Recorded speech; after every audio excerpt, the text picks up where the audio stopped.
Do you think about the balance between relationship building online versus offline? Because I think, for example, relationships form quicker in person. And so I think about like you and I, we've known each other for 8 years or so, and we have hung out in person a couple times at conferences or events or have several mutual friends. And so that changes the dynamic of the relationship. So It when you and I does. text every 6 months or whatever, hey man, what's up? How's things going for you? Let's catch up for a second, which again, I would echo you are very good at. And I think I've learned a lot from you. And I think I've become better. Like I'll do exactly what you described of just scrolling through my phone and going through like just touching base with people. I don't need anything, just saying, hey, I don't see anything even on the horizon that I need. I'm just checking in and continuing that relationship and keeping it warm. And so how do you think about doing that online, or whether that's through DMs or through a text, versus the importance of getting together in person? And especially now as we're coming out of a pandemic, it's more and more acceptable and easier to get together with people. I love networking in person. I would say you have to do it in groups, though. First of all, a lot of people use this as an excuse. Oh, I don't use that because I do my networking in person. And I go, oh, how's that going for you lately? Oh, we're in a pandemic. And I go, so instead of doing this totally adaptable, flexible, scalable way, you just decided that since you can't do it the perfect way that you're used to doing it, you're just not going to do it at all. And they're like, when you put it that way.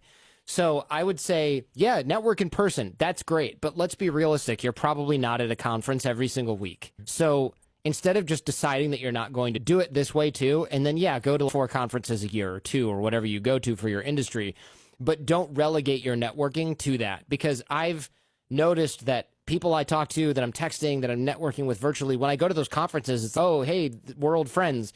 If you're just seeing those people once a year, my relationship with them is going to be much stronger than yours. And if they have an opportunity that they want to throw to somebody, they're not going to throw it to the guy they see once a year. They're going to throw it to the guy that they talk to every quarter. It's just really clear. And so you need to be doing this in a scalable way, even if you do love networking in person, which, again, I recommend people do. But if you're not going to a conference every single week, which you probably aren't, then you need to be doing this so virtually, so to speak, as well. Otherwise, you're just missing all of these other opportunities that come your way. There are people that throw me opportunities in business that I've literally never met in real life. And I'm like, well, I don't know when that'll happen because they live in Australia or New Zealand. But I'd consider them friends. And if they were like, hey, I'm going to be in your area, I would let them stay in my house. That's how close we are. And I've thrown them business, and they've thrown me favors or other business. But it's all virtual. So if you're just, oh, I don't do this, I do everything in person, it doesn't really, it just sounds to me like an excuse. And so, yes, networking in person is great. It's not a replacement for doing it virtually, just as doing it virtually is not a replacement for doing it in person.